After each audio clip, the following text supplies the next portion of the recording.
सभी मसीही भाई बहनों को यीशु के नाम में शालोम, प्रेज द लॉर्ड, जय मसीह की। एक बार फिर से आप सभी का स्वागत है। हम अध्ययन कर रहे हैं प्रेरितों के कार्य का, और अब समय है कि हम उसके 27वें और 28वें अध्याय का अध्ययन करें। यहां पर हम देखते हैं पौलुस की रोम यात्रा को।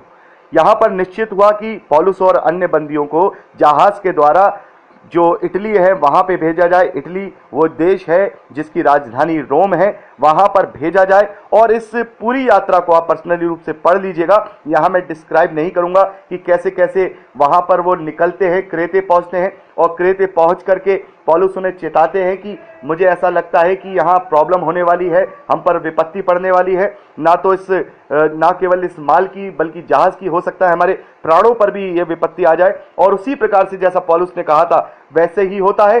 समुद्र में तूफान आता है, बहुत ज्यादा वो उस तूफान से लड़ते हैं, परेशानियों का सामना करते हैं और बहुत डर जाते हैं, लेकिन पौलुस ने वहां ढांढस बांधते हैं। ये इंपॉर्टेंट बात मैं आपसे करना चाहूंगा कि 21वें वचन से जब हम पढ़ते हैं, जब वे बहुत दिन तक भूखे रह चुके तो पौलुस ने उनके बीच में खड़े होकर के कहा, हे लोगों, चाहिए था कि तुम मेरी बात मानकर क्रेते से जहाज ना खोलते तो ये विपत्ति ना आती और ना ये हानि उठाते। परंतु अब मैं तुम्हें समझाता हूं कि ढांढस बांधो, क्योंकि तुम में से किसी के प्राण की हानि ना होगी, पर केवल जहाज की। क्योंकि परमेश्वर जिसका मैं हूं और जिसकी सेवा करता हूं, उसके स्वर्गदूत ने आज रात मेरे पास आकर के कहा है, हे पौलुस, मत डर, तुझे कैसर के सामने खड़ा होना अवश्य है। देख, परमेश्वर ने सबको जो तेरे साथ यात्रा करते हैं तुझे दिया है। इसलिए हे सज्जनों, ढांढस बांधो, क्योंकि मैं परमेश्वर का विश्वास करता हूं कि जैसा मुझसे कहा गया वैसा ही होगा।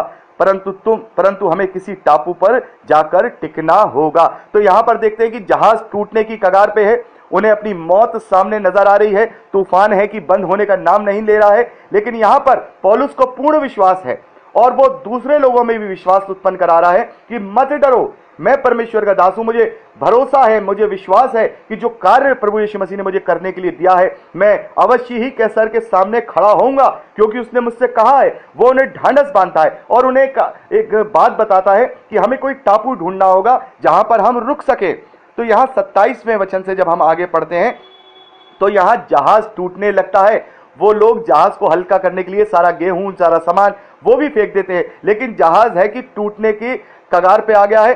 तो वहां पर हम देखते हैं जो वो लोग हैं वो बंदियों को मार डालना चाहते थे, लेकिन उसके सूबेदार ने पौलुस को बचाने की इच्छा रखता था। वो चाहता था कि पौलुस के ऊपर कोई आंच ना आए, क्योंकि वो रोमी नागरिक था। उसने उनसे कहा, नहीं, इन्हें मत मारो, बल्कि जो तैरना चाहते हैं वो तैर जाए, जो तख्ते वक्ते किसी के सहारे से निकलना चाहते हैं वो निकल जाए। तो वहां पर हम देखते हैं इस प्रकार से पौलुस और अन्य लोग वहां से कुछ तो तैर के, कुछ किसी के सहारे से वहां से जहाज को छोड़ देते हैं। और वहां से हम 28वें अध्याय को जब पढ़ते हैं तो वो एक द्वीप पे पहुंचते हैं, और उस द्वीप का नाम है माल्टा द्वीप।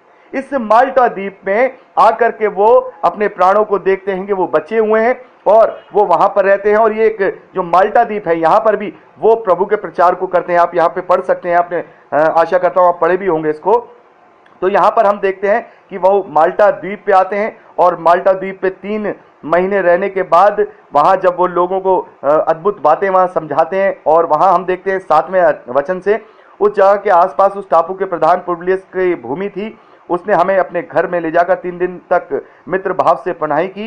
पुबलियस का पिता ज्वार और आव लहू से रोगी पीड़ा में था, अतः पौलुस ने उसके पास घर में जाकर प्रार्थना की और उस पर हाथ रखकर उसे चंगा किया।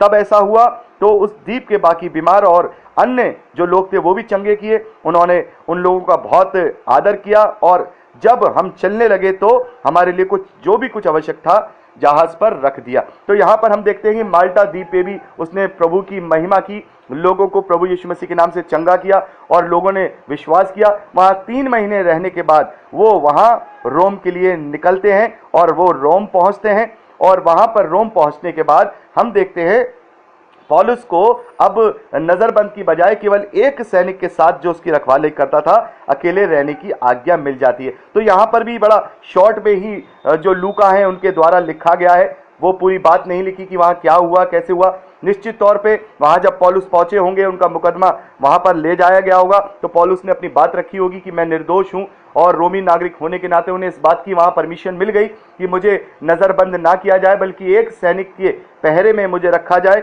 और वो अब अकेले रह सकते थे। और वहां पर हम आगे देखते हैं 28वें अध्याय के लास्ट में देखते हैं कि वो पूरे 2 वर्ष अपने भाड़े के घर में रहते हैं। लोग उसके पास आते जाते थे, लोगों को सुसमाचार सुनाते थे। एक सैनिक के पहरे में वो वहां पर रहने लगते हैं। और वहां जब हम आगे पढ़ते हैं तो देखते हैं कि वहां जब रोम में वो पहुंच जाते हैं तो वो जो रोम में रहने वाले जितने भी यहूदी हैं उनके प्रमुख लोगों को वो बुलाते हैं, उन्हें इकट्ठा करते हैं, उन्हें समझाते हैं कि बेकार में मेरे पीछे वो यरूशलेम के यहूदी लगे हुए हैं, मैंने कुछ भी ऐसा नहीं किया है। और वो सारी बातें बताते हैं। धीरे धीरे करके वो उनके बीच में भविष्यद्वक्ताओं की पुस्तकों के द्वारा जो बातें हैं प्रभु यीशु मसीह के विषय में उन्हें निरुत्तर करते हैं। और धीरे धीरे करके उनमें से बहुत सारे लोग उस पर विश्वास करते हैं, सारी चीजें करते हैं। और इसी प्रकार से वो रोम में रह करके एक कलीसिया की स्थापना करते हैं और वो 2 साल भाड़े के घर में रहते हैं। और इसी प्रकार से वो रोम में रह करके प्रभु के कार्यों को करते हैं। और जैसा प्रभु ने उनसे कहा था कि मेरी गवाही जैसे तूने यरूशलेम में दी है वैसे ही तुझे रोम में भी देना अवश्य है। और विश्वास के साथ वो वहां पहुंचे और वहां उन्होंने प्रभु यीशु मसीह की गवाही दी और कलीसिया की स्थापना की। तो यहां पर हमने प्रेरितों के कार्य उसका 28वां अध्याय कंप्लीट किया है। हमने ओवरऑल तरीके से किया है क्योंकि इसमें ज़्यादा कुछ ऐसी बातें नहीं हैं जिसे हम डिस्क्राइब करें। ये केवल पढ़ने मात्र से ही आप लोगों को समझ में आ जाएगा। इसलिए मैंने आप लोगों से कहा कि आप लोग इसे पर्सनली पढ़ लीजिएगा। और पिछले मतलब परसों हमने आपको केवल 2 ही रिकॉर्डिंग दी थी, आधे घंटे की रिकॉर्डिंग दी थी। और आशा करता हूँ बहुत सारे भाई बहनों ने इसे पर्सनली रूप से पढ़ लिया होगा। और नहीं भी पढ़ा है तो कोई बात नहीं, आप इसको पर्सनली रूप से पढ़ लीजिएगा। ये सारी वो चीज़ें हैं, प्रभु के अनुग्रह हैं, प्रभु की बातें हैं कि किस प्रकार से परमेश्वर ने अपने लोगों को अपने राज्य के लिए, प्रभु यीशु मसीह के सुसमाचार के लिए चुना कि वो देश देश में पहुंचे हैं, जगह जगह में पहुंचे हैं, शहरों शहरों में पहुंचे हैं और कठिनाइयों के साथ, बड़े हयाब के साथ, बेखौफ होकर प्रभु यीशु मसीह के सुसमाचार का उन्होंने वहां प्रचार किया है। और यहां पर हम देखते हैं कि प्रेरितों के कार्य की पुस्तक जो है कंप्लीट हो गई है। लेकिन अभी जो पौल हैं, जो पौलुस हैं, उनकी प्रचार यात्रा कंप्लीट नहीं हुई है, अभी और वो आगे जाएंगे। हम देखते हैं कि अन्य जब पत्रियों का जब हम अध्ययन करते हैं तो देखते हैं वो अभी स्पेन में जाकर के, यानी जो यूरोपियन कंट्रीज हैं, वहां पर भी जाकर के परमेश्वर के वचन का प्रचार करते हैं। और प्रचार करते हुए ही वो मसीही विरोधियों के हाथों जो है शहीद भी हो जाते हैं। ये सारी चीजें पौलुस के जीवन से देखते हैं। और हमने अन्य जो चेले हैं उनके विषय में ज़्यादा यहाँ पर नहीं पढ़ा है क्योंकि यहाँ हम देखते हैं कि जो लिखने वाले जो लेखक हैं इसको, प्रेरितों के कार्य को, वो लूका है। और लूका साथ साथ पौलुस के चल रहे हैं। यहाँ पर आपने भाषा को, जैसा मैंने आपको बताया था, यहाँ पे आपने भाषा देखी होगी। 27वां वचन 27वां अध्याय पहला वचन पढ़ते हैं, जब ये निश्चित हो गया कि हम जहाज द्वारा इटली जाए। यहाँ पे जो हम का शब्द है तो इसका मतलब ये है कि जो लेखक है वो भी पौलुस के साथ हैं, यानी कि लूका उस वक्त उनके साथ हैं और वो भी उस यात्रा में है। क्योंकि यहाँ हम का जो संबोधन हुआ है इसका मतलब ये है कि जिसने ये पुस्तक लिखी है वो प्रभु यीशु मसीह को, माफ कीजिएगा, वो पौलुस के साथ उसकी यात्रा में था। तो हम निश्चित तौर पे लूका के विषय में जानते हैं, लूका ने ही ये पुस्तक लिखी है।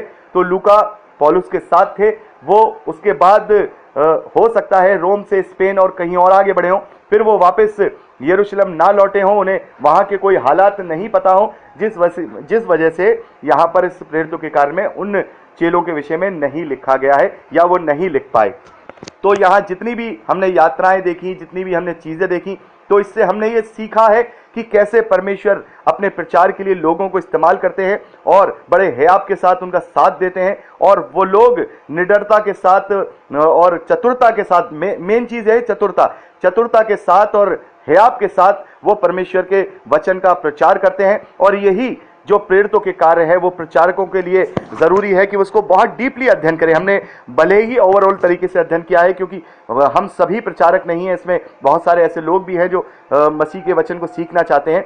तो जो लोग प्रचारक हैं या मसीह की सेवकाई में हैं वो प्रेरितों के कार्य से बहुत कुछ सीख सकते हैं, पौलुस की सेवकाई से बहुत कुछ सीख सकते हैं कि पौलुस कैसे हमेशा सतर्क रहते थे। वो ऐसे नहीं करते थे जैसे हम सोचते हैं। बहुत से लोग कहते हैं अरे वो डर गया। बहुत से लोग मुझसे भी कहते हैं कि आप परमिशन लेटर क्यों लेते हैं और आपको नहीं डरना चाहिए। तो मैं उनको हमेशा ये जवाब देता हूं कि परमेश्वर ने, प्रभु यीशु मसीह ने हमें इस तरीके से बुद्धि दी है। उसने हमें कहा है कि कबूतर के समान भोले और सांप की तरह सतर्क रहो, तो हमें सतर्क रहना है, ये सतर्कता है। तो यही हम देखते हैं पौलुस ने भी बुद्धिमानी से काम लिया, कैसे कैसे वहां उसे जहां बुद्धिमानी से काम लेना था वहां उसने बुद्धिमानी से काम लिया, जहां उसे भागना था वहां से वो भागे भी, जहां उसको हटना था वो वहां से हटे भी। ये नहीं कि हाँ भाई आओ मुझे पथरवा कर दो, मार दो। हमने एक जगह देखा कि पौलुस को पथरवा किया जा रहा है, लोगों ने उसे मरा हुआ समझा, तो जरूर वहां पौलुस जो है इस तरीके से लेट गए होंगे ताकि लोगों ने समझे कि ये मर गया, तो वहां पर उन्हें एक्टिंग भी करनी पड़ी है। तो प्रभु का जो सुसमाचार है वो इस तरीके से नहीं फैला है, बड़ी बुद्धि के साथ, बड़ी योजनाओं के साथ, हर तरीके से प्रभु यीशु मसीह के वचन का सुसमाचार जो है पूरी दुनिया में फैला है। तो हमें इसी बुद्धिमत्ता के साथ भोले बन जाएं, हम कबूतर के समान, सांप के समान सतर्क बन जाएं, और बुद्धिमानी, सतर्कता और बिल्कुल पवित्रता के साथ प्रभु यीशु मसीह के वचन का प्रचार करें। यही एक प्रचारकों का और जो प्रभु के जो सेवक है उनको ये प्रेरितों के कार्य जो पूरी पुस्तक ये सिखाती है कि हम किस प्रकार से प्रभु की सेवकाई कर सकते हैं। बहुत सारे सवालों के जवाब जो प्रचारक लोग हैं उन्हें इस पुस्तक से प्राप्त हो सकते हैं, और मुझे भी बहुत सारे सवालों के जवाब इस पुस्तक से मिले हैं। बहुत सारी चीज़ें ऐसी हैं जो मैं कभी सोचता था कि सेवकाई में करते समय कहीं ऐसा तो नहीं है मैं परमेश्वर के विरोध में कर रहा हूँ। कुछ लोगों से मुझे जो है अलग भी रहना पड़ता था, कुछ लोगों से मुझे छिपना भी पड़ता था, कुछ लोगों से मुझे बताना भी पड़ता था। तो ये प्रेरितों के कार्य पढ़ के इस बात का हम जो है जानते हैं कि हमें बुद्धिमानी के साथ परमेश्वर के वचन का प्रचार करना है और ईमानदारी के साथ करना है। कोई और सुसमाचार की गड़बड़ी नहीं करनी है, एक ही सुसमाचार जो हमें दिया गया है उसी के द्वारा हमें प्रचार करना है, लोगों तक प्रभु की बात को पहुंचाना है। तो हम परमेश्वर का बहुत बहुत धन्यवाद करते हैं कि आज हमने प्रेरितों के कार्य का अध्ययन कंप्लीट कर लिया, और परमेश्वर के अनुग्रह से अब ये समय है कि हम रोमियो की पत्री में आगे जाएं और हम प्रार्थनाओं में जाएंगे कि परमेश्वर हमें ऐसा हियाव दे, हमें पवित्र आत्मा की सामर्थ्य दे, ताकि उन बातों को, जो गूढ़ बातें जो पत्रियों के द्वारा पौलुस और अन्य चेलों ने जो लोगों को और कलीसियाओं को लिखी हैं, उन्हें जब हम पढ़ें तो उनकी गूढ़ बातों को भी समझ पाएं और उसे हम अपने जीवन में भी लागू कर पाएं। तो परमेश्वर का धन्यवाद करते हुए प्रार्थना का निवेदन है कि आप लोग प्रार्थनाओं में याद रखिएगा। तो प्रभु आप सबको बहुत आयत की आशीष दे। Praise the lord. जय मसीह की। खुश रहिए।